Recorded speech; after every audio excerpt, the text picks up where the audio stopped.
Alors, bonjour à tous. Le thème qui vous a été annoncé donc, est invité à sa table. Et alors, pour commencer, on s'est dit, on va poser 2-3 questions à quelques enfants sur le thème de passer un repas avec Jésus. Alors, je vous propose de regarder la vidéo ensemble.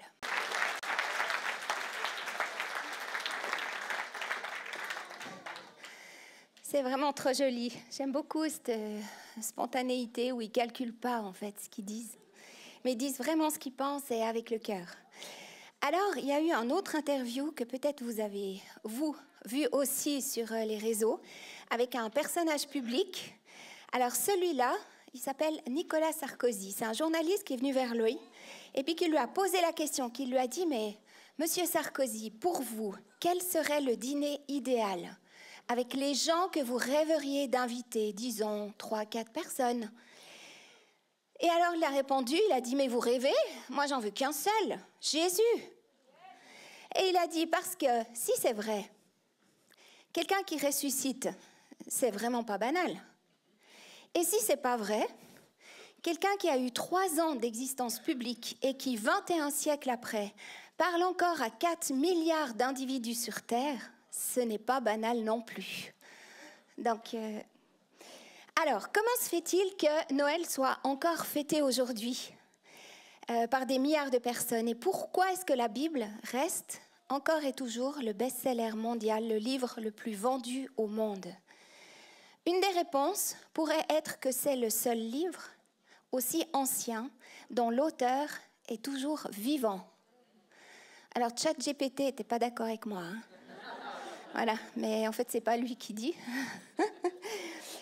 Un professeur et écrivain britannique, C.S. Lewis, a dit « Je crois au christianisme comme je crois que le soleil se lève, non seulement parce que je le vois, mais parce que par lui, je vois tout le reste. » Et ça vous est certainement déjà arrivé de sortir la nuit et de regarder les étoiles. Hein, quand il y a au mois d'août spécialement, il y a énormément d'étoiles. Pour ma part, c'est souvent là, dans ces moments, que je vois le calme et puis cette immensité qui me dépasse tellement. Ce ciel, la majesté, la grandeur de Dieu, que je considère comme le créateur de toutes choses. Et contempler le ciel étoilé me rappelle l'incroyable diversité et l'immensité de l'univers, quelque chose qui nous dépasse. Ce sont des milliards de galaxies, chacune renfermant des milliards d'étoiles de toute taille et de tout âge, qui s'étendent bien au-delà de mon imagination. Ça me dépasse. Notre soleil, qui n'est qu'une étoile parmi tant d'autres, et la Terre, où nous sommes, qui représente qu'un point infime dans cette immensité de l'univers. Et ensuite, si je me baisse, pas ici évidemment, et que je ramasse un peu de terre dans ma main, et qu'ensuite je la place sous l'objectif d'un microscope électronique, je suis émerveillée par la complexité de tout ce que je vois, insoupçonné de la vie qui s'y déploie. C'est incroyable ce qu'on voit qui bouge, qui est là et qui est vivant. Ce sont des milliards de micro-organismes qui cohabitent dans cet écosystème. Et l'univers, que ce soit de ces vastes galaxies, de l'immensité, aux plus petits atomes, obéit à des lois d'ordre et d'unité qui surpassent complètement la logique et l'intelligence humaine.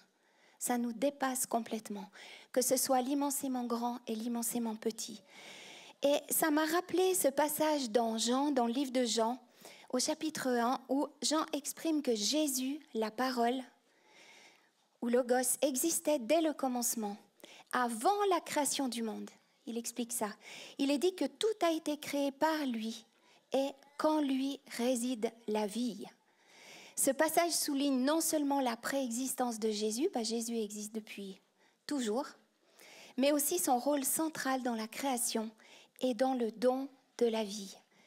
Et en fait, c'est ce Jésus-là qui nous a amenés chacun à l'existence. Dans le psaume 139, au versets 15 et 16, il est dit « Mon corps n'était pas caché devant toi lorsque j'ai été fait dans le secret, tissé dans les profondeurs de la terre. » Ça veut dire que autant Dieu a créé l'immensité, autant Dieu a créé l'infiniment petit, autant il nous a créé chacun. Et il est dit, je n'étais encore qu'une masse informe, mais tes yeux me voyaient. Et sur ton livre étaient inscrits tous les jours qui m'étaient destinés, avant qu'un seul d'entre eux n'existe. J'aimerais poursuivre avec un psaume écrit par un homme qui s'appelait David, qui était lui-même berger et fils de berger, soldat, fin stratège, et qui a fini par être le roi d'Israël.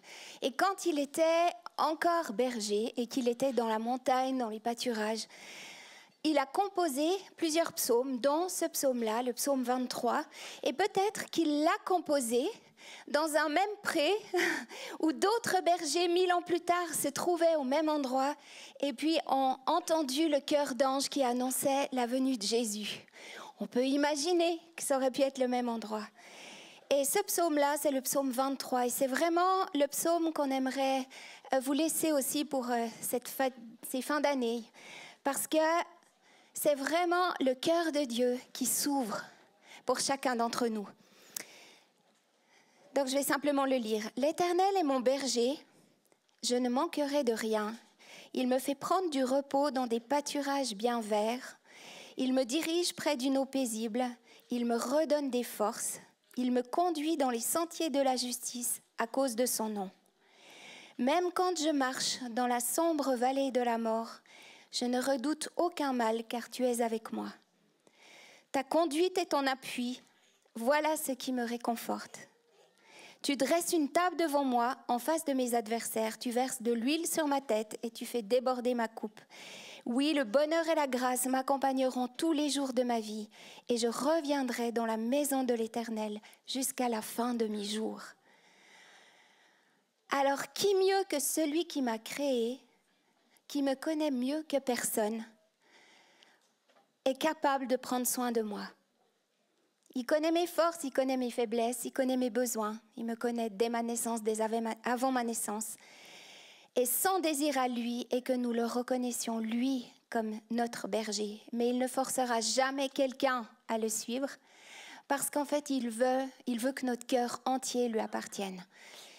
Et il a eu beaucoup de patience avec moi, donc je pense qu'il est prêt à avoir de la patience avec beaucoup d'autres. Alors les versets 1 à 3... ils expriment ceci. Je vais essayer d'extrapoler et de vous dire un peu ce que j'ai entendu au travers de ces versets.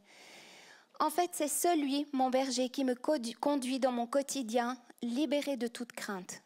Ça veut dire qu'il me parle, il répond à mes questions. Il me montre où aller, il m'aiguille lorsque je dois prendre des décisions. Il prend soin de moi. Il ne me laisse pas dans le besoin, mais il me donne sa paix. Il me redonne des forces, il restaure mon âme, il m'amène dans des chemins de guérison profonds parce qu'il me connaît dès avant ma naissance. C'est lui qui me restitue ce qui m'a été volé, qui m'amène la justice, la droiture et la vérité et qui les dépose dans ma vie. Il est le seul qui peut combler ma vie. Je peux le chercher partout ailleurs.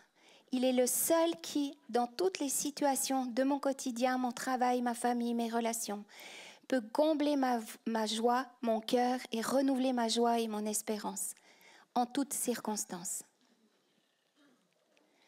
Et dans le verset 4, qui est le verset suivant, Jésus me rappelle que j'ai un ennemi qui essaiera de me décourager, que je passerai peut-être par des circonstances de vie difficiles, où en fait j'aurai le sentiment qu'il n'y a pas d'issue, que tout est trop sombre. Et quand je serai seule à passer dans cette sombre vallée, parce que dans certaines circonstances, on est seul à les passer, même si on est bien entouré, on est quand même la personne qui doit marcher dans certaines vallées. Alors je sentirai sa main, sa présence et il fortifiera mon cœur. J'ai cette assurance qu'il ne m'abandonnera jamais et que la fin du tunnel, elle arrive. La lumière, elle pointe. Ton temps, son temps n'est pas le mien. Mais sa parole ne revient pas à moi sans avoir accompli ce pourquoi elle a été envoyée. Ses promesses envers chacun d'entre nous se réaliseront. Et le 5 et le 6, tout ce psaume, en fait, il a pour but de nous amener, quelles que soient nos circonstances, dans un lieu où nous nous sentons en sécurité. Un lieu où nous recevons tout ce dont nous avons besoin. Et Dieu a une réserve inépuisable. C'est pour ça qu'il ne faut pas hésiter. Et ce qui est intéressant dans le mot table, c'est que dans certaines régions du monde qui étaient plus propices à l'élevage de moutons, spécialement dans l'ouest des États-Unis et le sud de l'Europe, les hauts plateaux, quand ils montaient très haut, les hauts plateaux d'herbage, ils étaient appelés mesa.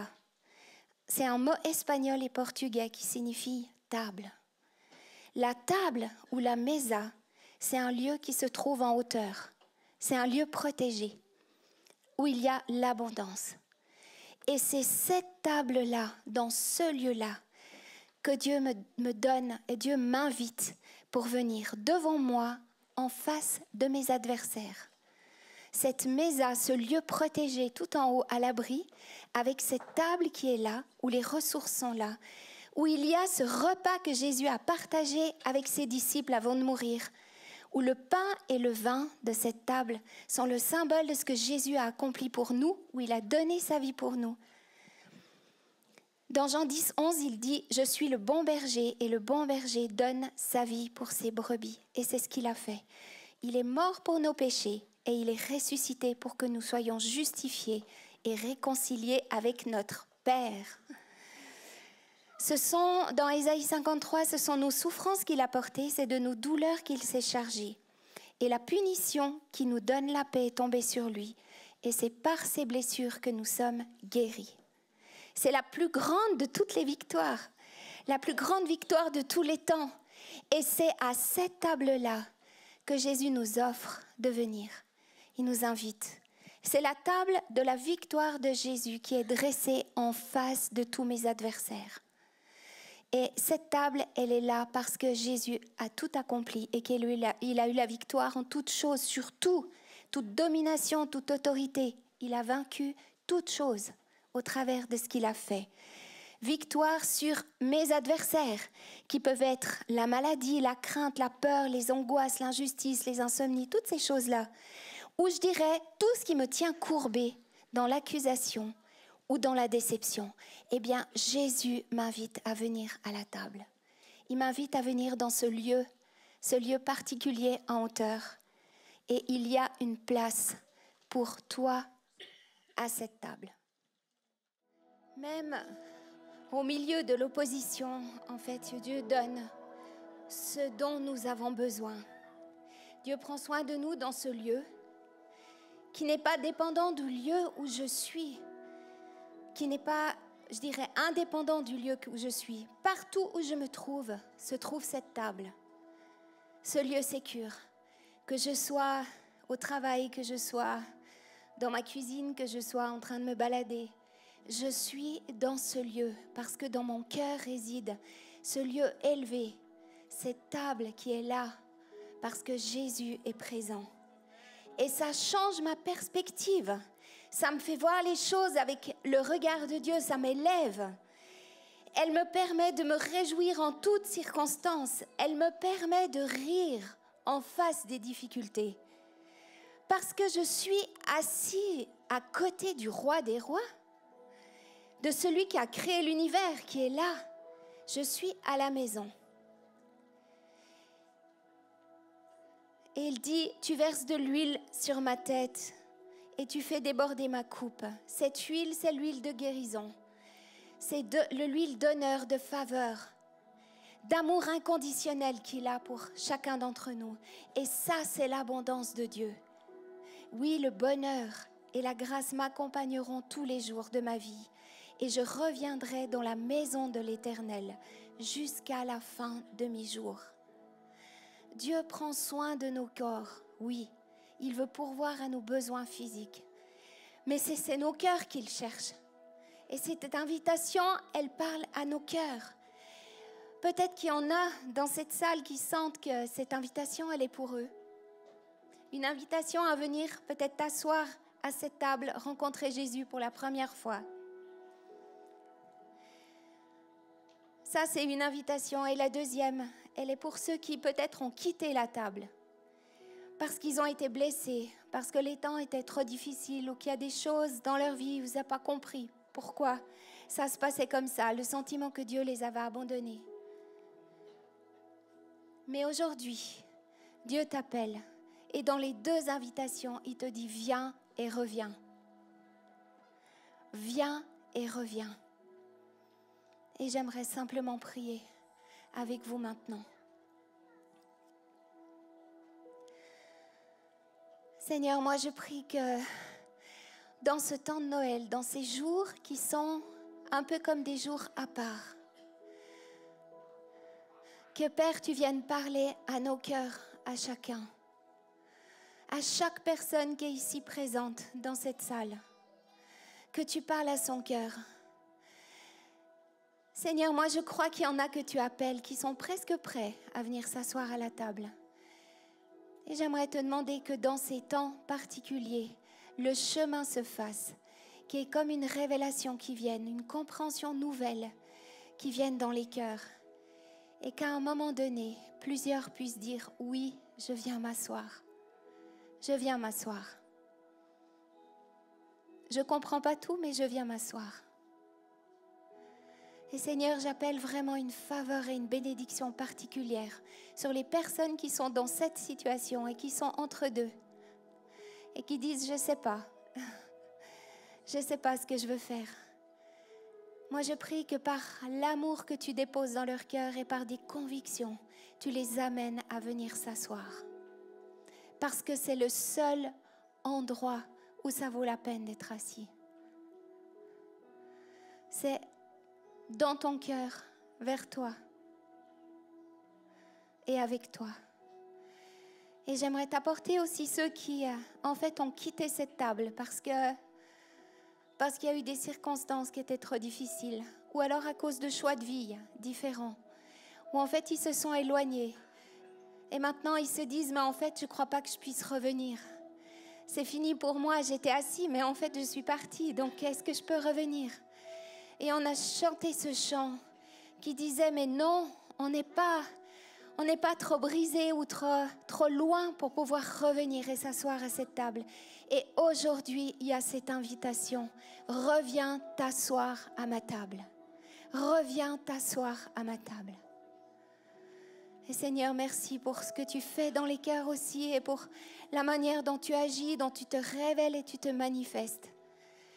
Et parce que je crois qu'il va y avoir beaucoup de joie dans les jours qui viennent, beaucoup de joie, parce que plusieurs vont revenir à la maison, vont revenir s'asseoir vers toi et vont revenir à la maison. En ton nom, Jésus. Amen.